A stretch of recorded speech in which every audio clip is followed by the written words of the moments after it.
End-of-life decisions. So heavy, but yet we all put it off. So today we're going to talk about 7 common estate planning mistakes. It's Brian Preston, the money guy. Here's what I think is wonderful. I had no idea. No. You did so good. But here's what's awesome. You joked, even in pre-show, about doing your test takes, like, test. You literally just screamed that intro. I'm going to apologize for Ree because we never get the levels right. So it was good. Is it because Rebe came over and turned up the board? It's because she's been twiddling the knobs. So did we peak? Did we clip? It's great, though. I think it's good. I think it's rock and roll. Okay, let's cover. I want to jump right in. First of all, this is the Money Guy Show. Go to moneyguy.com. By the way, you see the counter up here. We are so close to reaching 30,000 subscribers on YouTube. That's remarkable, man. If you are going to subscribe to YouTube, make sure you ring the bell to let us know how much you like us. Kind of like you're going to a fast food restaurant. They ring the bell just to keep it going because we want you to get the notifications. You'll be always surprised at all the things we have coming because we have a lot of new content coming your way. We got Rebe working the boards today. We got intern Daniel in the other room. So, I mean, you're going to see we have more slides today to show you than we've ever had in the history of the Money Guy Show. That's right. But all you podcast listeners, because we haven't forgotten our roots, we got you covered as well. So let's jump right in. The first thing I want to talk about before we got into the mistakes of estate planning, I want to talk about the big 3 of estate planning. Yeah, there are, whenever you say estate planning, for anyone who kind of just is even a little bit in the know, there are some things that ought to immediately come to your mind. Yeah. And whenever we ask clients, hey, when was the last time you looked at your estate plan? We're really asking a different question, and we're asking about these big 3. These are the big 3, and then we're going to jump into the mistakes in a second. But the first is a will or trust. You guys know we basically bully you into getting this done correctly. That's right. You got to let people know what you want done with your financial assets when you're not here to speak for yourself. And that's what a will or a living trust is going to allow you to do. And it's not even just your financial assets, right? So if you're someone who has young children in the house, this is the document you get drafted up that says, hey, who's going to be the person that takes care of my child, that raises my child? Who's going to be the person that helps with the financial management of that? So it's a really important document. You want to decide the things that are going to happen for your loved ones on this side of the grave, not the other. That's exactly right. So living will, will and last testament. So pay attention to that. And then the second thing is a healthcare directive. Oh, big one. Yep. Now these come in 2 forms. You got your proxy, where you got a healthcare proxy, where you're appointing somebody who's going to be making decisions on your behalf. If you can't speak for yourself, probably a loved one. Definitely a loved one, not an enemy. And then there's, of course, picked a random also stranger. Living wills are important too. There are also directives that will tell you what you do and don't want done to you. That's right. And I can share with you some personal experience I've had with that with some family members as well. So we'll jump into that. And then the third one, this is the durable power of attorney. This is if you need somebody to step in and make financial decisions for you, do you have a financial power of attorney? You need all 3 of these elements. That's right. What I think is interesting with the big 3 is we're about to jump into mistakes, and you'll find out that most people don't have all 3. Yep. You might have the will, but you don't have the healthcare directives, or you don't have the financial power of attorney. So we want to make sure you know what all 3 of the big 3 are, so you don't make that mistake. Here's another thing I thought was interesting on why estate planning is so important. There was a survey of estate planning professionals. So these are all your attorneys out there. Yeah.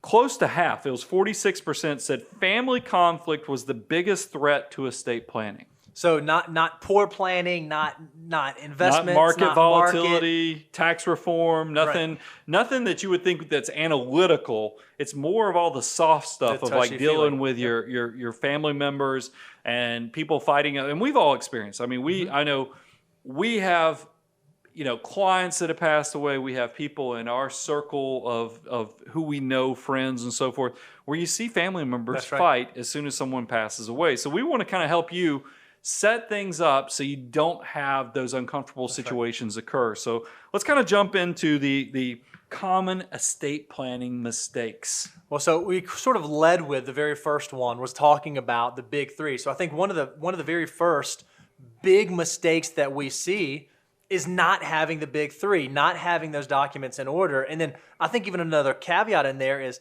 not having those documents in order recently, because we see that all the time. Well, there's all kind of mistakes that happen with, you might have done a will 10 years ago when you first had children, but you might have moved across state lines, or now you have children that are adults. Or think about this, you had 2 children, then you had, a third one. Another one. Third one came around, and you don't even have that one named. Now, probably your will have a provision that covers, but it's nice to actually have, especially the key players in your cast of characters and your family, to be named directly in the will. So go ahead, Bo, let's talk about who is actually not preparing this. Look at the generational stuff. We just brought up a slide that just shows that, look at this. If you look at like the younger generation, the 18 to 34-year-olds, 82% of them do not have wills. Yeah, and that's pretty remarkable, because if you think about how much life happens in those early stages, I mean, a lot of the times by the time you get to 34, maybe you've started a family, you've probably taken on some sort of debt, you've built some level of assets.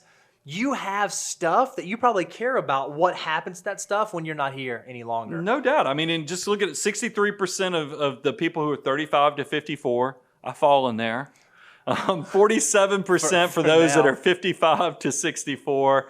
And then the last group is retirement age, which are people who are, 65 plus. So at least more than half of those people who are over 55 are planning. But the problem I have is that if you look at the people who are that 18 to 54 years of age, there's a lot of parents in that. Folks, yep. And you can see that over half of them are not doing what they need to. So I want to talk about the second mistake we see within the missing the big three is exactly what you've already said, Bo, is having children but not leaving directions of what happens to them. Who's going to take care of them? Who's going to be in charge of the money that you leave behind for the kids?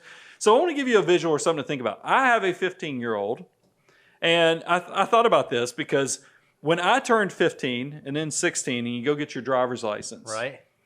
I know we're both from Georgia. So you remember when you got your driver's license. Sure you did. went and sat. I remember we woke up so early. It was kind of like we were trying to get Rolling Stones tickets just so we could get to the DMV to beat the line because we knew how inefficient it was. Right. That's how it was when I got my driver's license. My wife took our 15-year-old. I kid you not, it was a 4 to 5 hour experience just taking the learner's permit exam. So just to like get there, and it's wait not in because line. the exam is 600 questions long. It's because there's a lot of sitting on your hands waiting for them to call you in. So I want you to think, because what hit me was DMV in Georgia was kind of a slow experience. Right. We've moved to the state of Tennessee now. Right. DMV experience in Tennessee, not much better. Right. So this is not a state-specific issue, but it is just DMVs are not good anywhere, it seems like. They're not built as a customer experience, a good client service experience for you. So I'm totally lost right now, Brian. We're talking about the DMV and your 15-year-old getting your driver's license. Well, think about who's in charge of the DMV for every state. It's the state government is in charge of every DMV. These same people that make you wait in line for 4 to 5 hours to take a learning permit exam are going to be the people that are going to determine who your kids go to. Because that's what happens. If you die without a will, there's a legal process set up by the state on where the children go, where the assets go. And I'm telling you, if you don't like waiting in line at the DMV, you're probably not going to like the experience you're going to have with how they distribute your assets and your loved ones. That's scary. And here's the thing, and if you guys are out there listening just audibly, you're not actually in YouTube watching, we have a live chat that happens while we're doing the show on these live streams. Well, a very close friend of the Money Guy Show, Ryan, he just mentioned this comment. I thought it was great. He says, hey, I'm stuck on the whole guardianship for kids thing.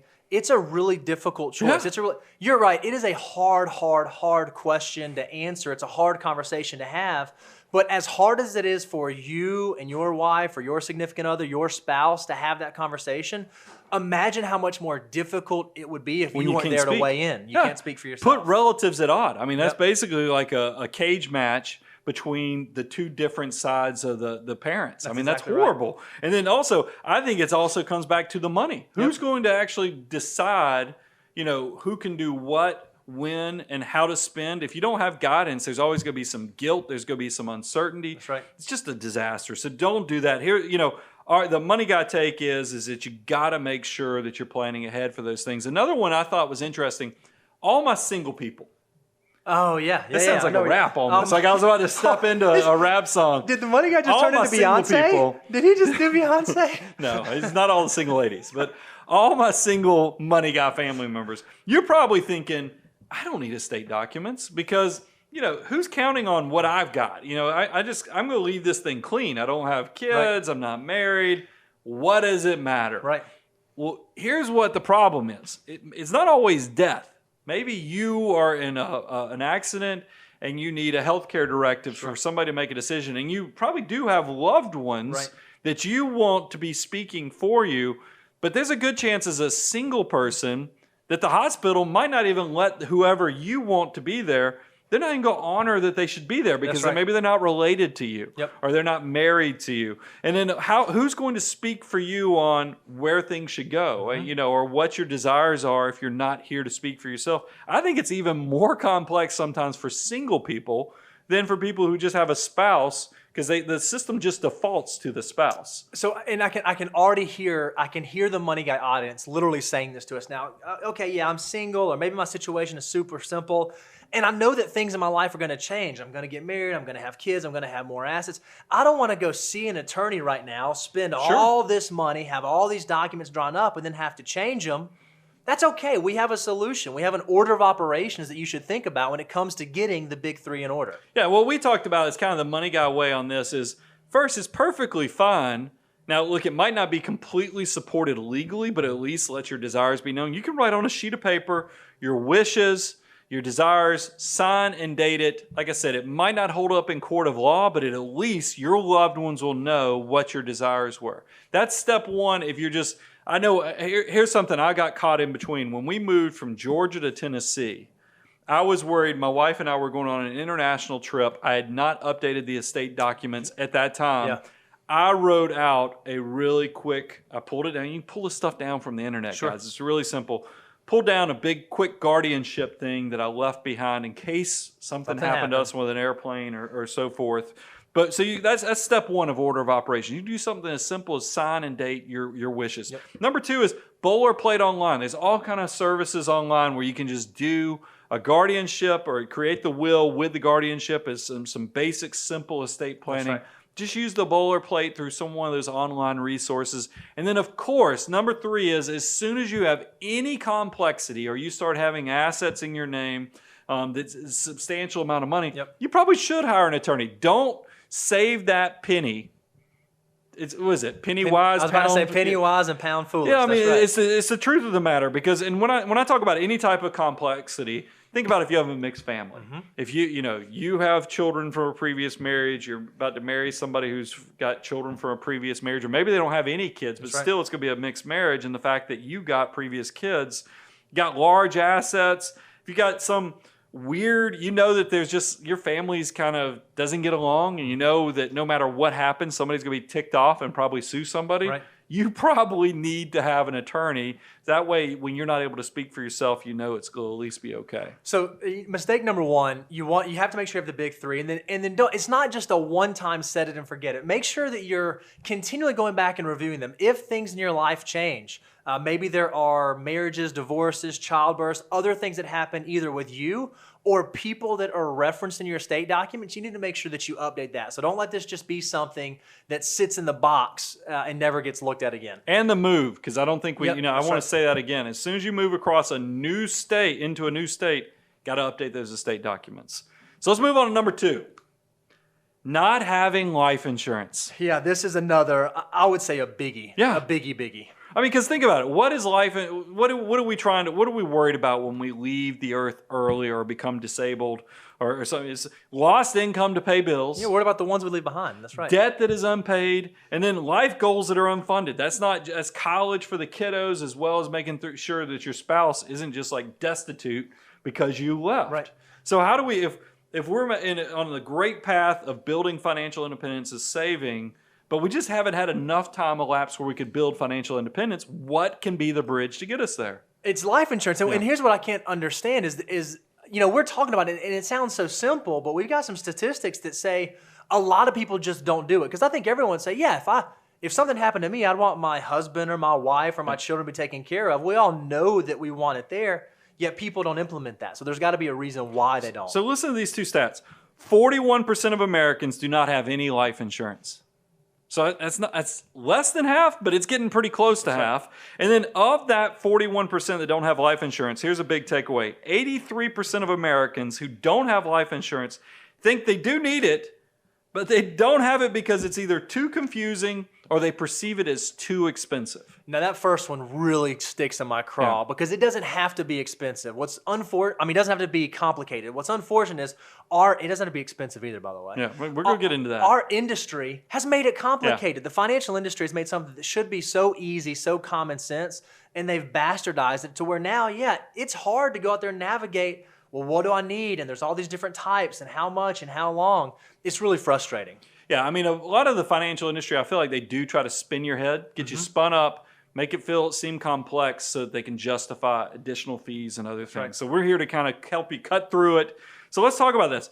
I think a good term policy is well worth the bridge that it creates on getting you to financial independence and making sure that your family and loved ones aren't left holding the bag if you leave the earth early. And let's give you some context here, a $1 million 20-year term policy. We chose 20-year because you're probably looking at this, if you've got kids that are like 3 years old, in 20 years, if you fast forward 20 years in the future, when your youngest is 23 years of age, they're probably graduating college. Hopefully they're Hopefully, out of the house. if you have children of that age, you're probably in your 30s. Maybe by the time you're in your mid 50s, late 50s, getting close to 60, you're hopefully going to have some financial independence built up. So at least 20 years term, and you can go longer. This is just an easy one to pull an illustration on. A $1 million 20-year term policy for a 30-year-old male, $387 a year. That's not a month. Not a month. Not a month. That's a year. That's right. $1 million for $387. A 30-year-old female, it's even cheaper because actuarials tell us they're going to live a little bit longer. That's right. $310. So you're like, well, that's a 30-year-old. Sure, they're going to be around for 20 years. How about a 40-year-old? Because a 40-year-old, 20 years, that puts them up to 60. That's getting up there in age. So a male 40-year-old can get $1 million of insurance for around $600 a year. Still less than $1,000 a year, still in 3 digits. It's just not. Now realize this is term. This is not something with cash value because we're going to try to get the insurance as cheap as possible. We want coverage so that we can use the rest of our money to fund all those life goals, including building financial independence, so that when you do get to 20 years in the future, you truly are financially independent, can self-insure. The 40-year-old female, I didn't give the number, was $509. So you can quickly see this stuff is affordable. So, Bo, if we know it's affordable, give them some guidelines or some rules to kind of consider. What's the money guy solution? Yeah, the money guy take is it's really easy to at least start the conversation around life insurance. A really easy rule of thumb is 10 times your annual income, right? Yeah. So if you're somebody who makes $50,000 a year, you might want to think about getting a term policy for $500,000. Now there are other things that will impact that, like your debt, what your ultimate wishes are, what your career trajectory is. All of those things affect that, but it's a really good starting point. I think it's so funny, and this was one of the questions that we have, and this came through on the live chat. It says, well, how about statistics like people that have life insurance, they don't end up needing it? Yeah. I think in that situation, I don't know anyone who ever made it to the end of their term and went through it and was like, man, I didn't die. Yeah. You know what I mean? It's one of those things. You're kind of protecting in the thing that you hope doesn't happen. You're going to be much happier about a low-cost insurance policy that you didn't use than some really high, expensive insurance policy that you never used. Yeah, and realize I don't want to go into too much of a sidebar, but all those policies that have cash value will say that you could, at this point in the future, you just start using, you could borrow off that cash value to get access to it tax-free. The problem you worry about when you get access to those cash value money is you might blow the policy up and create a huge tax liability. We could get deeper into it, but I like term is because you have a term period of concern and risk that you're trying to insure, and you're hoping that if you do the right steps, that you're going to be truly financially independent. That's right. And a lot of the kids are going to leave, you're going to have money saved, so the risk is actually going to diminish over time. Yep. So why not let that just lapse or go away? I have some term I'm getting old enough now that I had some 20-year policies that I bought in my 20s that are getting close to reach the 20-year. I'm going to keep paying the low premium on And them. are you upset that those policies didn't pay out? I know that when they reach the full 20-year term, that it's not like the insurance goes away, by the way. It's just they're going to send me a renewal notice where instead of it being $20 a month, like I'm used to paying $240 a year, they're going to send me a bill for probably $1,500. Right. I'm like, no, thank you, but no, thank you. And I'll cancel the policy at that point. So it's number 3. This is what I call a do-it-yourself blunder. Yep. Is adding your name to a parent's account. And I know how this goes down because I've had relatives that call me up. Thank God they call me up, though, to at least ask before they measure twice, cut once. Right. It's like, man, mom's getting a little bit older. I'd like to have access to her checkbook so that in case I can make sure the power's paid every month, I can make sure that just nothing's slipping through the cracks. And I don't want anybody to take advantage of her. Yeah. So if I'm on the account, I can at least see what's going on. So this is all good intentions. All this is really good stuff. The problem is, here, let me tell you what the problem is if you just do this, the do-it-yourself, simple Band-Aid method is you walk into the bank and say, I need on Ma or Pa's account. And the bank will be so happy to just add you. Sure. You'd think that they'd give you a disclaimer and be like, you sure you want to do this? They don't. They just put you on the account usually. And when they come to me and they tell me they've done this, I'm like, oh, well, we might have created a problem. Right. Because think about it. If you have, because it's not uncommon as people get older, they have more cash than they might have had when they're in their 20s and 30s because they're a little more concerned about liquidity. They're concerned about sleeping good at night. And as well as we've told you, even cash reserves. When you're working 3 to 6 months, you just choose, am I closer, if I was unemployed, would it take me 3 months to get a job or is it 6 months? Right. When you actually retire, you might have 3 years worth of cash just to keep you peace of mind. So it's going to be a chunk of money. So if you had parents that had, let's just say it's $100,000 in a joint account, just an individual account, you go slap your name on it, guess what you just created? Now that you're a joint tenant on this account, they just gifted you $50,000. It's a pretty significant thing that Does the government let you gift $50,000? Not generally. Nope. Not without reporting it on a Form 709 because you're only supposed to do $15,000 a year. So you created a gift tax solution just because you wanted to help Ma or Pa pay their monthly bills. That's a disaster. You just called out the form number. You know how awesome of a CPA flex that was that he just pulled that out? I did this for many years. We're going on 2 decades. I can throw some numbers out. And, and the thing is that I don't like is that I get it because the research shows 58% of Americans are helping their parents with some form of household chores or duties. So this is all so good. And it's all well-intended, the reason people do this. And a lot of times, even the parents will ask you, hey, I just want you to be on my account. I got that call yesterday. This is one of our dear clients. I was telling her I consider her ground floor because the enterprise was not guaranteed to be, effective or successful at the time back when she signed up. Well, she's now getting to the point where still super healthy, great, but she's got a super successful son that's an attorney, and she's like, I just like to give him a look under the hood, let him just know what's going on. So we're setting that up, and that leads to the Money Guy solution because I do think good, effective communication is good. But let's talk about the Money Guy solution is the better way to gain access to accounts is you could set up a revocable trust. You could totally do that, or you could set up a power of attorney. Or you could just get account, view privileges. There's all kind of things you can do without changing the actual ownership of the account. Without changing the titling of the account and creating unintended consequences. So just measure twice, cut once. We want you to be involved with your parents, especially as they get older, but you just got to make sure you do it right. And that's a great transition point to the next one, which is this one ties in on the other side of it is that usually as your parents get older, they're going to start worrying that, oh my goodness, if I got sick or I got Alzheimer's, my assets could just start disappearing because of care. I got to get this stuff out of my name. Medicaid, I've heard about this. I want the government to pay. If I could get the government to pay for my care instead of me paying for it, maybe I just need to get rid of some of these assets so that I actually will qualify for something down the road because I just don't want to spend it all away. This is what the setup is that I hear. So what's the do-it-yourself solution? Is we'll just start giving away things. We'll start giving away assets. Just start gifting it to get it real estate. It could be appreciated stock, and this is a pet peeve. This one gets in my crawl a little bit because I kid you not, I have seen situations where because realize we're from Atlanta, so it's either Coca-Cola or it's Aflac, Home Depot, or Home Depot. And I'm sure I can name off a few others. But you'll see people as they're getting older, and then you find out they just start giving assets to their loved ones. Right. And you're like, well, that's noble. Again, well-intentioned. Their goal is to share their assets. But you realize that Coca-Cola stock that's now worth $1 million that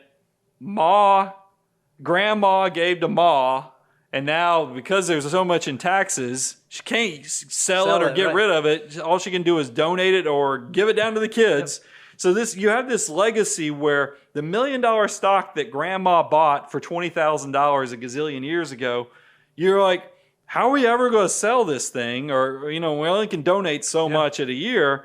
The solution is, truthfully, a lot of these highly appreciated securities, you should die with it. That's right. Because you get what's called a step up in basis. That's exactly right. So I always tell people, and here's the money guy solution on this is give cash as gifts. Mm-hmm.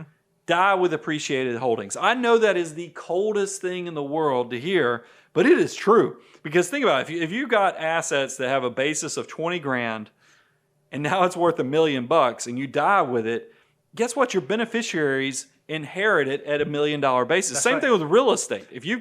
I had this discussion with the same client, is that we were talking about the fact that they have some land. And she's like, I just don't know what to do with this land anymore. I don't know if I should just go ahead and sell it. And I said, well, do you need the money? No. Well, is it worth a lot of money? Yeah, I think it's worth a chunk of money now. I said, this is going to sound cold, but it might be something you just do nothing with and pass away with it because the basis is so low, your kids could inherit it and not have any tax liability whatsoever. And then they can make the decision of what to do with it tax-free. Yep. So the big mistake is not understanding how step up in basis works. And I'm just going to throw a little pro tip in there only because we're dealing with this with a client right now. If you have a parent who maybe is older, has had some success, and they work with an advisor, they have a team who's helping them with their financial accounts, make sure you understand the transactions that are taking place in their accounts. We have a lot of clients who have very healthy accounts who've had some really solid performance, and a lot of that stuff, it just doesn't make sense to hold. Grandma does not need to be selling her Home Depot stock. If you have an advisor who is selling it, it just might be a red flag. You want to make sure you understand that because it's not efficient from a tax planning standpoint. You're saying that you called it, they have churn, meaning that you're turning over assets that maybe there's no need for. That's exactly It'd be better instead of churning or turning those assets over. Now, look, there's always purpose for diversification, dialing down risk, but if you know that this person has more money than they're probably going to distribute during their lifetime, you got to think about these long-term tax planning. Do not take a short-term solution that has a huge long-term impact that you just hangs over you like a black cloud. I love it. That's right. Let's talk about number 5. This is a mistake. Oh, yeah. Okay, look, guys. I was so excited. This is pre-show planning. I told everybody that I was so worried about doing an estate planning show that I was like, we need to put some pictures of puppies, flowers, and all kind of sweet things, essentially unicorns and rainbows. Oh, Benjamin Button Downer over here didn't want to have anything like that. So I was like, okay, after we got through with our team meeting, I was like, put the slide in. And we buried it deep enough that he wasn't supposed to see it. But dadgummit, if he didn't in pre-show come in here like Mr. Measure twice, cut once, flip through every slide, and he saw it. And I was really disappointed. This was supposed to be a shock and awe moment. But see, here's what I realized is Brian, he actually inserted this into the perfect part. Because number 4 was giving away highly appreciated assets, the things that you value a whole lot, the things that mean the most to you. And so Brian wanted to put up a picture of his favorite things. So I value that, and I am so thankful. I will tell you, that one dog, I thought that was a costume at the bottom, right? That dog looks like a bunny. And those are just his cute ears. I mean, that's awesome. And then Bo does bring it all in. You see that you're right in the middle holding it all together. I like to tie it all together. All right, number 5. Number 5. For everyone who listens in iTunes is going to be like, what in the world were they just talking about? I got to go watch this on YouTube. Not knowing how wills and beneficiaries work together. This is, I think people, one of the things that cracks me up is you get so proud of yourself because you've gone and you hired an attorney and you've done an estate plan. You're like, all done. Let's go celebrate. And then I think people are shocked when they talk to somebody like us. And I'm like, well, you realize, like, beneficiary designations they usurp, they kind of overrule what's in your will. That's right. So if you have, and it's not even like only beneficiary designations, like if you have a joint account with a spouse or a loved one and it's with rights of survivorship, WROS, written as joint, JT, WROS, that's joint tenants with rights of survivorship. I don't care what's in your will. All that person that's on that account with you is going to have to do when you pass away is go and take a death certificate to the institution, and then they will gladly transfer all assets and title and change your registration on it to whoever's listed on that account. So, and that might be a great thing. It's just that you need to understand that's how it will work. It's the same life insurance. It's going to have a beneficiary designation. All your retirement accounts, your 401k, your IRAs, your Roth IRAs, all those things go have beneficiary designations. If you don't know how wills and designations work, you could have a complete blowing up of your estate plan. Yeah, I think the big thing that we see this all the time, Brian, we'll ask a brand new prospect, a brand new client, hey, when did you have your estate documents? And oh, I just did that. Last 2 years, had them done. I've got my big 3. I get to check that money guy box. If these two pieces aren't working together, you're missing a huge piece of it. Because once you get the estate documents done, the very next thing you should do is go make sure all your beneficiary designations align with the plan that's outlined in your estate documents. I thought it was, you and I use the same estate attorney here in Tennessee. And I thought it was great. In addition to asking for how the will, the will was drafted, then we said, hey, give us the recommendations on how this list of assets. We took it. Remember, you're supposed to be giving your estate attorney your net worth statement, so they can then say, give me how you want the beneficiaries set up with all these trusts on these IRAs. And a good chance is it's still going to be your spouse as the primary, but the contingent could be something completely different to make sure it ties into your estate planning. So just make sure you understand how those things work together. Number 6, and this one I told Bo in pre-show planning, we got to make sure we move on this one because this list got longer than I thought it would. This is just common paperwork mistakes. And, and the first one just seems so obvious, but I see it. You go do a great estate plan, and then you keep it a secret. Oh, yeah. You put it in a safety deposit box, and nobody knows how to get to it. So you either pass away or you get sick, and your health care directives, your proxies, they're all hidden away. Nobody knows what your desires are because you did the estate documents and then hid it. You didn't tell That's anybody. a paperwork mistake. Because you didn't let people know what's going on. And one of the things we see and unfortunately we have a number of clients whose parents have passed away, or maybe the parent, actually this never happens with our clients, but this is with their parents. They'll pass away and they'll find 3 or 4 different wills, last will and testaments. And now, fortunately, attorneys have gotten really good about dating every page so you know what pages go with what. But that's a problem. If you have this document, let someone know where it is and where it's supposed to be so they can find it. Real quick, I want to share, because I know we have to get through these. Healthcare directives. My father-in-law, who's deceased, it was unfortunate because he was in great health. He was in his early 80s, played golf once a week, went and had just a basic shoulder surgery. Complication from the surgery got pneumonia, and unfortunately started having a lot of issues. This was just an elective procedure that went really bad. My mother-in-law, sweet mother-in-law, was having so much trouble knowing what to do and what not to do to respect Jim. Because I will tell you, I realized very quickly with my father-in-law, medical science can keep us alive when we're not really here anymore. We have now reached the point that they can feed you, they can breathe for you. So essentially, your body can just keep running. And she was truly distressed on what to do because she loved this man so much. Fortunately, I kid you not, it was almost like it was forgotten, and then she realized where the healthcare directives were and the living, and it actually, Jim had listed what he did and did not want to have happen. And just having that direction gives her so much peace of mind. So it's not only are your wishes followed, but I will tell you, your loved one that is left here on this planet after you leave is going to have much more peace of mind versus when you get in that gray zone with healthcare of what you actually wanted to have. So please do not pay attention to the healthcare directives. And I'm just going to throw one other thing in there because it was talking about keeping it a secret.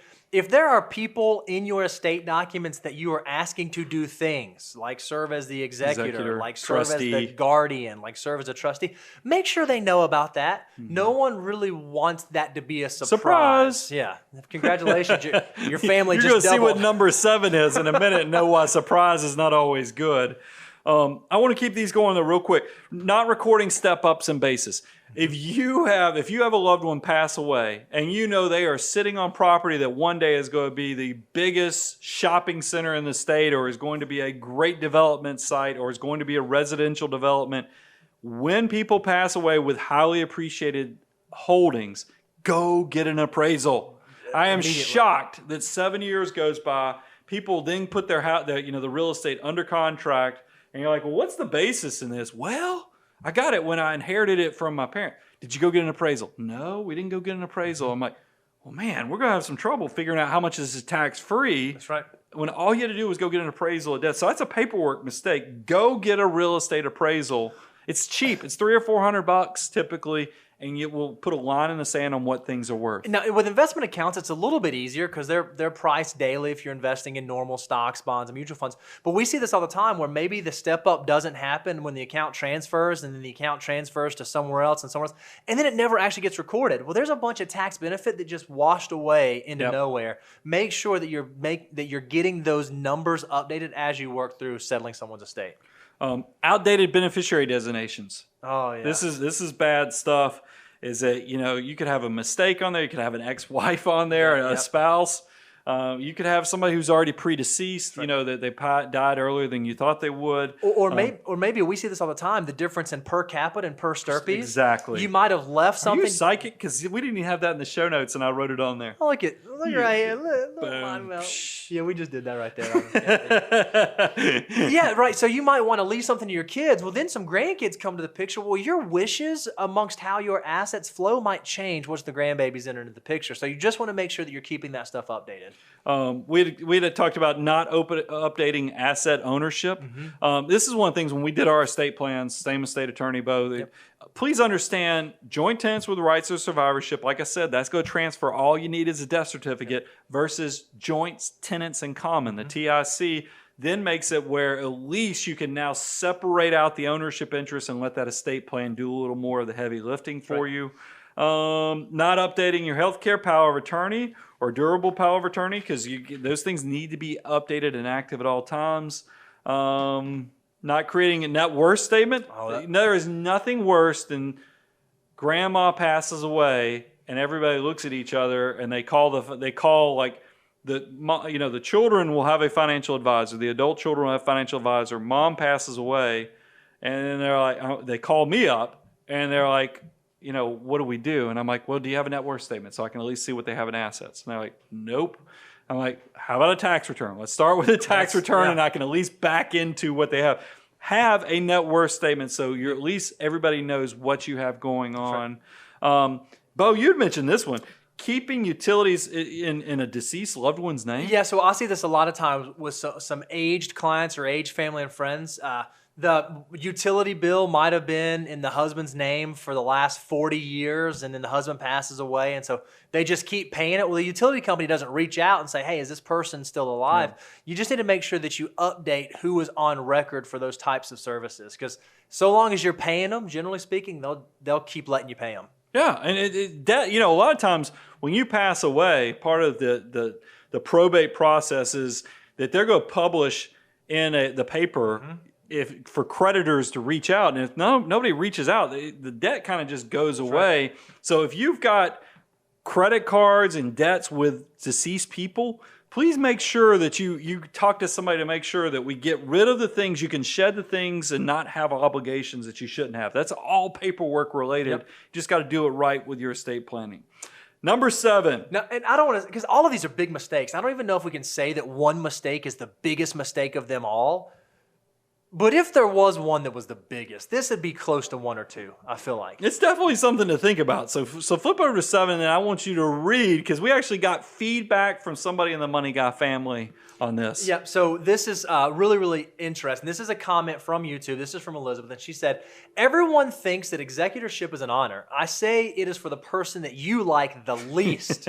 My mother-in-law died intestate, that means without a will, and insolvent. A neighbor used a key to go in and take things. We had no idea who knew her well and who we should contact about her death, so I had to cold call her entire handwritten phone book that went back decades. Can you visualize this? I mean, this does not sound fun. With an infant and toddler crying in one ear and people I did not know crying in the other, who did not have the sense to let me off the phone and just wanted to tell me stories about her, this was hours of torture. all the legwork involved in tracking down accounts, debtors, spending hours on the phone and doing paperwork is a horrid legacy to leave someone. If you can afford to do so, pay a lawyer or financial advisor to be your executor, and this is coming from someone with a background in banking. So that, Elizabeth, that is one solution. But I think maybe a better solution might be get your stuff in order so that your executor has a nice, neat thing to walk into. This is the horror story. I mean, it really is. The number 7, because I didn't end up reading it out loud, was leaving a hot mess for your family and beneficiaries. And Elizabeth said it right. That is a horrible legacy. Yep. Yeah, I think most of us, when we daydream about if we're leaving the planet, what is our hope and prayer for what will be here after we're gone? We're hoping that we do leave some type of legacy so that we're remembered by loved ones. This is not the memory that you're trying to create. Now, I think it's interesting.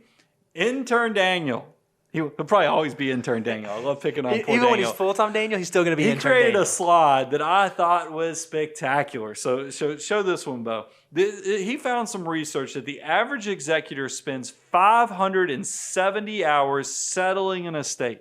That number by itself just kind of blew my mind. By the way, I don't want everybody who's listed as an executor out there, because I know I'm listed on a few loved ones. It doesn't have to be like That's this right. if you do everything we talked about on these 7 mistakes and fix these things. But it can be this bad if you neglect the responsibilities of what you should be doing. So what we told Intern Daniel, we said, Intern Daniel, 570 hours, that's a hard thing to get our head wrapped around. We want you to find some real life examples of what you can do in 570 hours. And this is what he came up with. He said, work a full-time job for 3.5 months. Well, he's an intern, a summer intern right now, so I wonder how he came up with 3.5 months. That's kind of funny. He said that you could walk from New York City to Phoenix, Arizona. I don't know how fast or slow that walk would be. I'd have to calculate that out. That's definitely probably slower than Forrest Gump, though. Yeah, I think what he said is this involved that you got some time for sleeping and bio breaks and all that kind of stuff. This one I Bio thought breaks. Is that a fancy way of for potty breaks? Yeah, that's right. You just make that up? No, I have some buddies who say that. I'd like to take credit for it, but I can't because they listen to the show. Yeah. Watch every episode of Friends 6 times. Wouldn't have guessed that. I don't even know how many episodes of Friends there are. I don't know. You can watch. Intern Daniel does. Intern Daniel certainly does. Or you could drive around the entire circumference of the Earth. Again, assuming you had a James Bond hover car. Yeah, right. There's a bridge or yes. So Intern Daniel, there's a lot of other things you could do with your time besides settling. The big thing I take from this is optional. This is just like, it used to be one of those things when I first got into financial planning, back when estate taxes were a big deal, back when like the exemption was $675 versus like over $11 million or $22 million for a couple.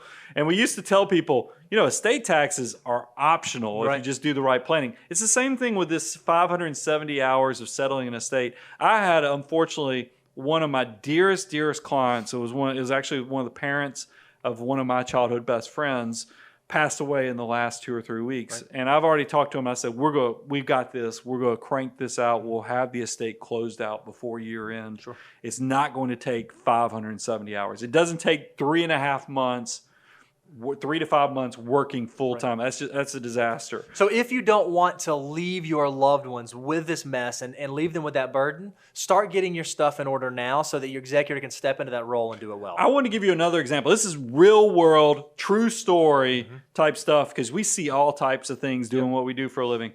I kid you not that we had a client bring in their older mother, and the whole purpose of this meeting was for her to kind of let us know that banking and the system was safe enough, because I kid you not, she had over $200,000 of cash hidden in her house. I'm talking curtain rods. That's right. Yeah, not hidden like in a safe, like not hoarding paper, like actually hidden. Rolled up into curtain rods, stuffed into coat pockets and dress pockets. And these type of things, I'm telling you, you have some quirky way, maybe you're a prepper and you got money hidden all over the places or even buried in the backyard. Please tell somebody. That's right. Yep. Because you see these stories every now and then, they'll pop up in your news feed where somebody found something that was priceless, a piece of art. But there's also stories. Imagine how many dry cleaners that are given donations that probably find money that are just hidden, because that's jewelry. It doesn't have to just be cash. It can be jewelry. People try to hide stuff because they're worried about if they get broken into. what's a good hiding place? They just ditch it somewhere in their closet somewhere. So be careful with that type of stuff. I'm trying to think of, here's another one. When you're the executor, be careful, because there's always, and I'm just going to speak in generalities, I'm not trying to be mean, but if you have multiple siblings, one's the executor, probably the responsible one, but there might be other siblings, and there's always going to be one that's like, I need the money yesterday. I need the money. Yeah, mom, dad passed away. They would have wanted me to have it. They want me to have my portion as fast as possible. And you love your sibling, even though they're horrible with money. You love your sibling, so you want to give them the money. Do not distribute assets until you figure out everything with the estate, because that is a big no-no, because you might get in a situation after you settle taxes, after you settle creditors, after you settle expenses, that you might have given that person too much money. And you know, if they're the sibling that is the worst with the money, it's a one-way street. Right. So just make sure that you get that distribution as the executor. Don't do it on the front end. Make sure you understand that should be kind of one of the last steps you do in that process. Sure. Yep. So, Bo, we just went through a huge list. Yep. I know we have a summary because, that people, and by the way, sign up, go to moneyguy.com, give us your email address. We do send out deliverables. That's right. So some of these very deliverables you've seen now, some worksheets. If you like the things that you see, make sure that you are on our email list so we can get them in your hands. Because here's the thing about estate planning. It is hard losing a loved one. Yeah. Right? It's difficult just to deal with the emotional turmoil of someone very important in your life not being there any longer. It becomes exponentially more difficult if you're the person who has to deal with the emotional burden of that, but also the financial burden of putting all the pieces together. And I think you said it best. That's not the legacy that you want to leave behind. Yep. So if you can do the right things and make sure you avoid these 7 estate planning mistakes, you're going to set up your loved ones for a legacy where they're going to remember all the good stuff, not just the last stuff. And those 7 mistakes are, number 1, not having the big 3 docs. Number 2, not having life insurance. Number 3, adding your name to a parent's account. Number 4, gifting highly appreciated assets. Number 5, not knowing how wills and beneficiaries work together. Number 6, making paperwork mistakes that are just not needed. And number 7, leaving a hot mess for your family and your beneficiaries. I mean, guys, I know this sounds simple, but I am always shocked when you hear the stat that 80% of people don't have the big 3 docs. Mm-hmm. So that means there's a lot of room in this list that a lot of us probably fall into. So go, just check this out. I think this is something that maybe is a little dark to talk about, but I promise you, I'd rather you have that dark conversation now versus being one heck of a pickle if you don't make these type of decisions. We have tons of questions that are coming through in the live chat. If you're someone out there listening on iHeartRadio, iTunes, Stitcher, one of those mediums, and you don't have a chance to come watch the live stream, you really should give it a shot because we have a live chat that happens during the live stream. And now, when we turn off the recording, we're actually going to stay on and we're going to answer questions. We are going to let you guys ask us questions. We're going to answer them in real time, and we'll probably even give away some swag that you can't even buy in stores. There's only one way to get these, and you got to be here every other Tuesday night to be able to get one. And then last thing, you're probably like, wow, this was some great free information. I can't believe these guys are just straight up giving this away. You're like, how can they do that? We call this the abundance cycle. You come here, we just load you up with free information. I want you to learn, apply, become successful. And then it's going to reach a point where you're going to be so successful, you go, I just don't feel comfortable doing this on my own anymore. That's when the aha moment of the abundance cycle is going to reach you, and you'll be like, oh yeah, those guys gave me all that free advice. Maybe I'll give those guys a call, because we do work with clients. I had Carter tell me we had somebody in South Dakota that's right on the verge. So we're close to being in 40 states, 39 states. We're right there. So almost the entire country. So we'd love to talk to you about that so you can experience what the abundance cycle is, but also become part of the Money Guy as well as the Abound Wealth family. So guys, we have a blast. I have my timer. I think we're about 5 to 6 minutes longer than I'd like, but it definitely kept me in better check. So thank you so much for the feedback. Thank you for subscribing on YouTube. Thank you for listening to us for all those years on the podcast. We appreciate you guys immensely. I'm your host, Brian Preston, Mr. Bo Hansen. We'll see you soon.